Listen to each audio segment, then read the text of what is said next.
কখনকার মৌত আসবে কেউ জানে? কথা বলেন, জানে কে? আল্লাহ ছাড়া কার জানার ক্ষমতা আছে? ক্ষমতা নাই দুনিয়ার মাবুন গা। আমার রব্বুল আলামিন বলেন, ওয়া মা খালাকতুল জিন্না ওয়াল ইনসা ইল্লা লিয়াবুদুন। আল্লাহ বলতেছেন, হে জিন হে মানব, তোমাদের সৃষ্টি করেছি একমাত্র ইবাদত করার জন্য। যারা বলে সুবহানাল্লাহ। কিসের জন্য সৃষ্টি করেছেন? ইবাদত করার জন্য। সেই ইবাদত না করে কি বসে থাকা, হোম পাড়া যাবে কি? কিন্তু আল্লাহর হুকুম আমাদের পালন করাই লাগবে। কারোর মাপ আছে কি? জোরে বলেন। আল্লাহ বলেন, ওয়ালিল্লাযিনা কাফারু বিরাব্বিহিম আযাবু জাহান্নামা বিসাল মাসির। রব্বুল আলামিন বলেন, যারা রবে সহ্য পরিমাণ কথা যারা অমান্য করবে তারা কাফের হইয়া জাহান্নামে যাবে। কোথায় যাবে? জোরে বলেন। জাহান্নামে যাবে। কিন্তু সেখানে থাকবে, জাহান্নামটা জঘন্য স্থান, সেখানে থাকবে তারা চিরস্থায়ী। জোরে বলি নাউজুবিল্লাহ। তাহলে আল্লাহর কোনো কথা অমান্য করা যাবে কি? হে আমার মা বোনেরা, আল্লাহ বলেন, ওয়াইউকিমুনা সালাত, সালাত কায়েম করো। একবার না, দুইবার না, রব্বুল আলামিন কোরআন কারীমের মধ্যে 82 বার আমাদের সালাতের হুকুম করেছেন। যারা বলে সুবহানাল্লাহ। কয়বার? 82 বার রব্বুল আলামিন সালাতের হুকুম করেছেন। কিন্তু নামাজের হুকুম, কিসের হুকুম? সালাত মানে নামাজ। নামাজের হুকুম করেছেন। আমরা যদি সন্তানের একবার দুইবার হুকুম করি, সন্তান যদি না শোনে, সন্তানের ধমক দেব কিনা? সন্তানের মারপিট করব কিনা? আল্লাহ বলেন, ও বান্দা, তোমাদের সন্তানের একবার না দুইবার হুকুম করেছ, তোমাদের সন্তান তোমাদের কথা অমান্য করেছে, আমি আল্লাহ একবার না দুইবার না 82 বার হুকুম করেছি। কয়বার? 82 বার হুকুম করেছি। বান্দারে, তোমার সন্তান শুনলো না বলে ধমক দিলে, মারপিট করলে, কিন্তু আমি আল্লাহ দুনিয়ার মধ্যে তোমাদের কোনো মারপিট, কোনো ধমক দেবে কি? জোরে বলেন। দেবে না। আল্লাহ বলেন, যখন ফজরের নামাজ আদায় করা হয়ে যায়, যদি ফজরের নামাজের সময় ফজরের নামাজ যদি কাজা করে ফেলো, আল্লাহ বলেন, ফেরেশতা বলে, হে রব্বুল আলামিন, আপনার বান্দা বান্দিরা ফজরের নামাজ কাজা করেছে, এখন গুনাহটাকে লিখবো? আল্লাহ বলেন, না, লিখিস না। কিন্তু কোন কাজ খেলাবে, আমার বান্দিরা ফজরের নামাজ কাজা করেছে, মনে হয় জোহরের নামাজটা আদায় করবে। জোরে বলে সুবহানাল্লাহ। জোহরের সময় যখন নামাজ কাজা করা হয়, ফেরেশতারা ডাক দিয়া বলে, হে আমার রহমান, এখন কি আমরা গুনাহটা লিখব? কেননা জোহরের নামাজ কাজা করেছে। আমার আল্লাহ বলে, না ফেরেশতা, এখনো তোরা গুনাহটা লেখিস না, আসর পর্যন্ত দেখ, আসরের নামাজটা হয়তো তারা আদায় করতে পারে। আসরের নামাজ যখন কাজা হয়ে যায়, তখনও ওই ফেরেশতা আল্লাহকে ডাক দিয়ে বলে, হে আমার মা বোনেরা, এইরকম 5 ওয়াক্ত নামাজের পর যখন ইশার নামাজ না পড়ে ঘুমাও, ফেরেশতা বলে, হে রব্বুল আলামিন, আপনার বান্দা এখন ইশারের নামাজ কাজা করেছে, কাজা করে এখন বিছনায় গেল। আমার আল্লাহ বলে, ও ফেরেশতা, এখনো গুনাহটা লেখিস না, আমার বান্দা মনে হয় একটু বিশ্রাম নিয়ে মনে হয় পরে নামাজ আদায় করবে। ও আমার মা বোনেরা, আল্লাহ বলে, ফেরেশতা রে, তোমরা 12টা পর্যন্ত দেখো। জোরে বলে সুবহানাল্লাহ। 12টা পর্যন্ত যখন নামাজ আদায় না করা হয় আমার রব্বুল আলামিন, তখন মনটা বেজার হয়ে যায়। কি হয়? আমার আল্লাহর মনটা বেজার হয়ে যায়। তখন ফেরেশতারা তার গুনাহটা লিখতে থাকে। মাগো, আমার আল্লাহ এই বান্দা বান্দিকে কত মহব্বত করে যত্ন করে সৃষ্টি করেছেন। জোরে বলে সুবহানাল্লাহ। এই বান্দা বান্দির জন্য আল্লাহ তাআলা সুন্দর জান্নাত সৃষ্টি করে রাখছে, শুধু তার বান্দা বান্দির জন্য। আল্লাহ বলেন, আমি ওই জান্নাতটা সৃষ্টি করেছি একমাত্র আমার বান্দা বান্দি যারা মমিন ও মমিনাতা হবে, জোরে বলে সুবহানাল্লাহ। কাদের জন্য? যারা মমিন বান্দা বান্দি, তাদের জন্য আমার আল্লাহ জান্নাত সৃষ্টি করেছেন, জোরে বলে সুবহানাল্লাহ। হে আমার মা বোনেরা, আল্লাহ বলেছেন হে আমার বান্দারা, কিন্তু নামাজ আদায় করো, কিন্তু হালাল আর বেহালাল তোমরা বেশি খাও। কথা বলেন, বেহালালটা খাইলে নামাজকে আল্লাহর দরবারে কবুল হবে কি? তাই আল্লাহ বলে হারাম হারাম খাদ্য খাইয়া কেউ নামাজ আদায় করো না, কিন্তু হারাম হালাল বেছে খেতে হবে। কার হুকুম? কার হুকুম? আল্লাহর হুকুম। আমাদের লোভ লালসা আমাদের কন্ট্রোল করতে হবে, হবে কিনা জোরে বলেন। লোভ লালসা যার মধ্যে আছে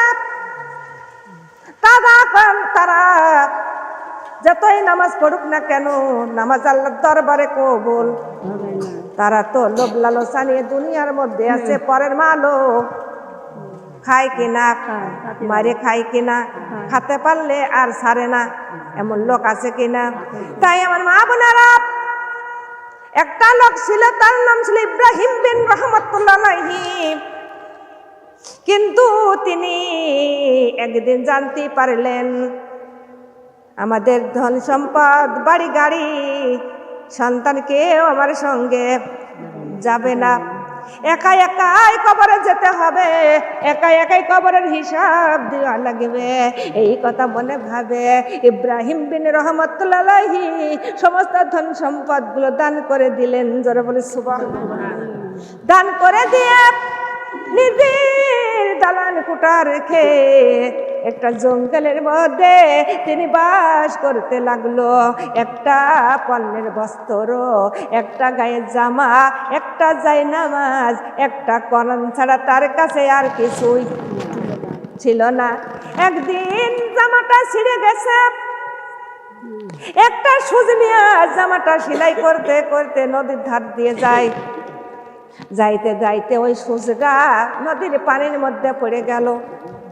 পানির মধ্যে যখন পড়ে যায়, পানির মধ্যে তখন তিনি খোঁজ করতে লাগলেন একটা সুজ কি পানির মধ্যে পড়লে কি খুঁজে পাওয়া যায়, কিন্তু তিনি খোঁজ করতেছে। এমন সময় পানির একটা প্রাণী একটা স্বর্ণের সুজমুখী করে এনে বলে, হুজুর এই দেখেন আপনার সুজটাই আমি নিয়ে এসেছি। ইব্রাহিম বিন রহমতুল্লাহ আলাইহি তখনই সুজটা হাতে করে দেখে, এটা হলো স্বর্ণের সুজ। কিসের সুজ? স্বর্ণের সুজ। তখন বলতেছে এই সুজটা তো আমার না। বলে তোমার আপনার সুজের পরিচয় কি? বলে আমার সুজটা হলো লোহার সুজ, যারা বলে সুবহানাল্লাহ। এই তো হলো লোভ লালসার জায়গা। কথা বলেন, তার মধ্যে কি লোভ ছিল? আর আপনারা হলে ওই সোনারটাই আগে নিতে হইতো কি? আমি আমার গেছে গেছে সোনারটাই ধরি, তাই না? হে আমার মা বোনেরা, এমন লোক আমাদের বাংলাদেশে ভরে ভরে আছে কিনা জোরে বলেন। আমার মা বোনেরা, তখনই এটা হলো ইমানের পরীক্ষা। কিসের পরীক্ষা? ইমানের পরীক্ষা।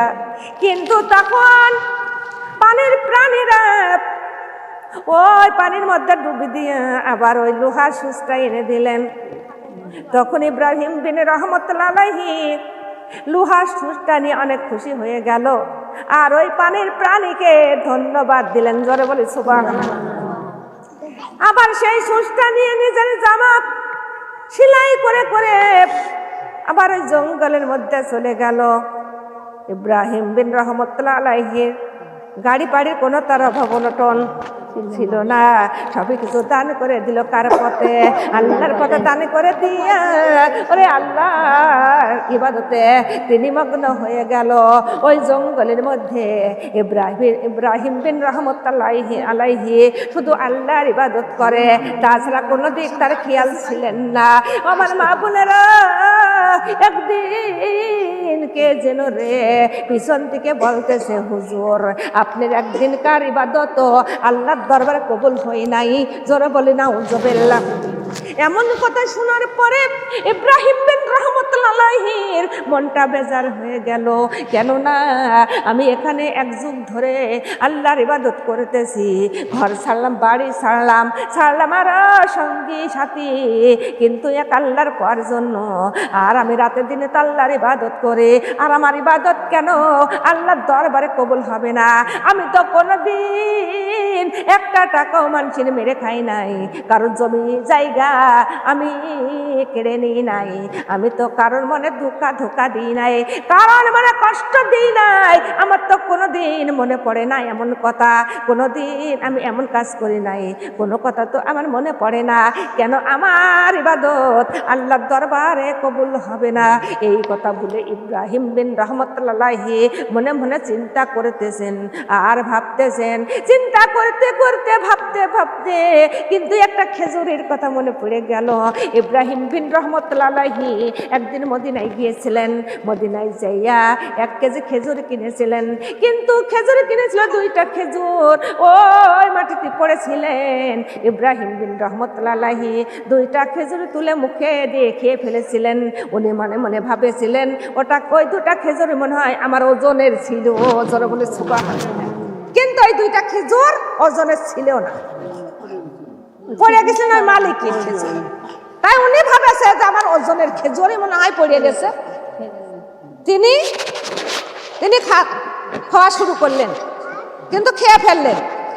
খাওয়ার পরে কিন্তু এই তো আমি ভুল করেছি, মনে হয় ওই 2টা খেজুর মনে হয় আমার ছিল না, হয়তো ওই মালিকের ছিল। আমি আজকের মধ্যেই আমি পথে রওনা দিব। ইব্রাহিম বিন রহমতুল্লাহ আলাইহি চিন্তাতে পেরেশান হয়ে যাচ্ছে, এমনভাবে চিন্তা করতেছে, মা গো, যুগ যুগ বছর ধরে আল্লাহর ইবাদতে তিনি জীবন কাটাইতেছে, ঘরে ছাড়েছে, বাড়ি ছাড়েছে সঙ্গে সাথে, কেন তার ইবাদত আল্লাহর দরবারে কবুল হবে না? এই কথা শুনলে মন খারাপ না ভালো? খারাপ। ইব্রাহিম বিন রহমতুল্লাহ আলাইহি যখন খেজুরের কথা মনে পড়ে গেল, রাতের অন্ধকারে তিনি জঙ্গলের থেকে বের হলেন। হাঁটতে কিছুদিন ধরে হাঁটতে লাগলো, হাঁটতে কিন্তু তখনই ওই মদিনায় পৌঁছে গেল। জোরে বলে সুবহানাল্লাহ। মদিনায় পৌঁছে গেল, যাওয়ার পরে কোথাকার দোকান কোথায় চলে গেছে, কিন্তু দোকানের কোনো খোঁজ খবর নাই। কোথাকার দোকান কোথায় চলে যায় কিনা কথা বলেন? কিন্তু সেই দোকানের আর কোনো খোঁজ খবর নাই। এরকম ভাবে তিনি খোঁজ করতে একটা যুবকের সঙ্গে দেখা হয়ে গেল। একটা যুবক বলতেছে, হুজুর, আপনি এইভাবে এত পেরেশান দেখা যায় কেন?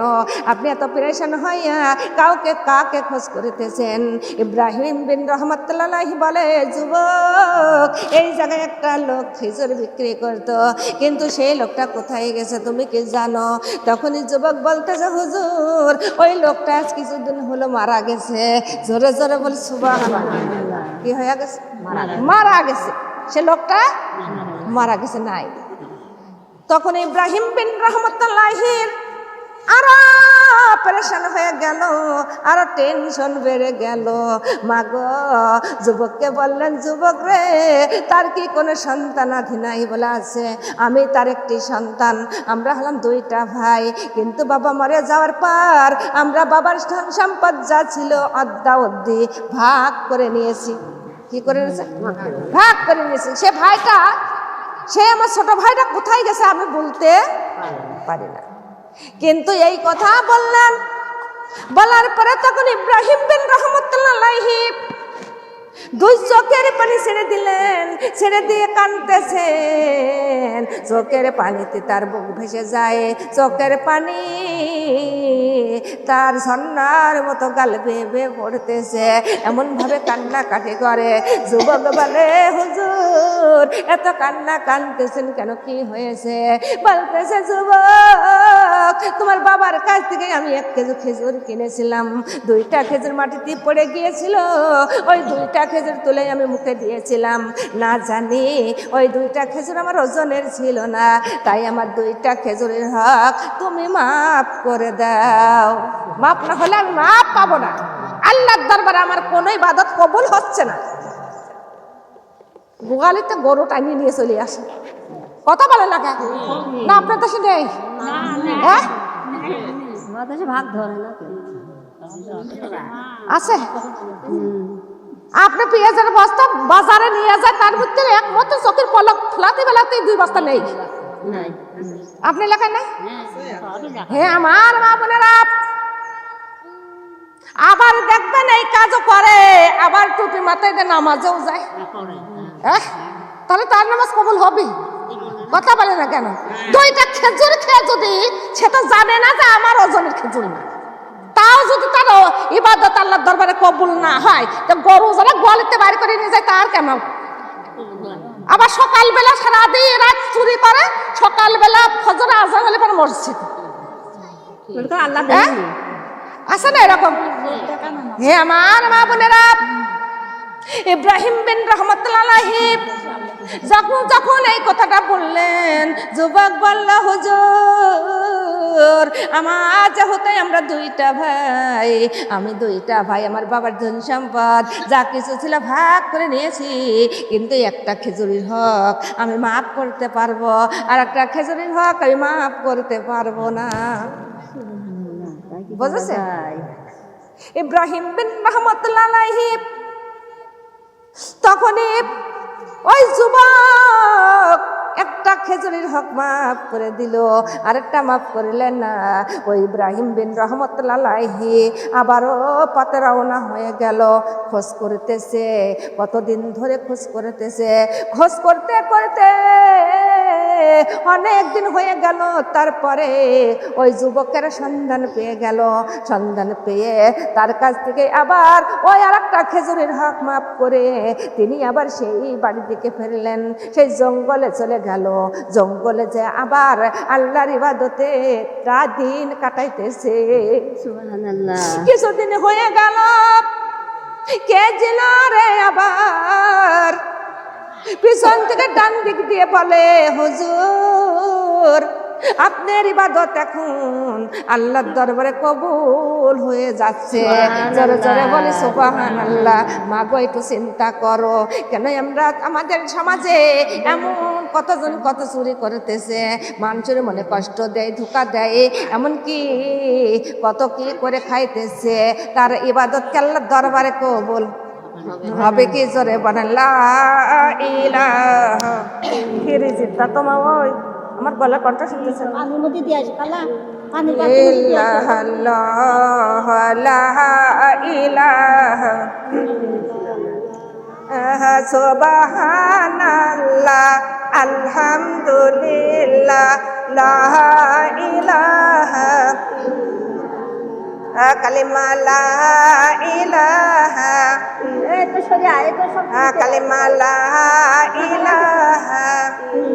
ও আল্লাহ আল্লাহ, ও আল্লাহ আল্লাহ, কোন সময়তে ডাকিব তোমারে, কোন সময়তে ডাকিব তোমারে, আল্লাহ বলে দাও না আমারে, মাওলা বলে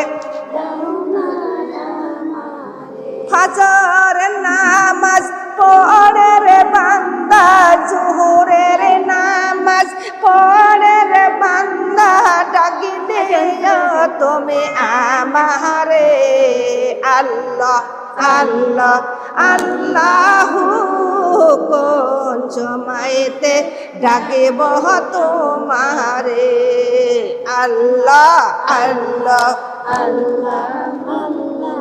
আল্লাহু, কোন সময়তে ডাকিব তোমারে, আল্লাহ বলে দাও না আমারে, মাওলা বলে আরে জোহরের নামাজ পড়ে রে বান্দা, আসরের নামাজ পড়ে রে বান্দা ডাকি দিও তুমি আমারে আল্লাহ আল্লাহ আল্লাহু কোন সময়তে ডাকব তোমারে আল্লাহ আল্লাহ আল্লাহু কোন সময়তে ডাকব তোমারে আল্লাহ বলে দাও না আমারে মাওলা বলে আমারে আসরের নামাজ পড়ে রে বান্দা মাগরিবের নামাজ পড়ে রে বান্দা ডাক দিও তুমি আমারে আল্লাহ আল্লাহ আল্লাহু কোন সময়তে ডাকব তোমারে আল্লাহ আল্লাহ আল্লাহু কোন সময়তে ডাকব তোমারে আল্লাহ বলে দাও না আমারে মাওলা বলে ইশারের নামাজ পড়ে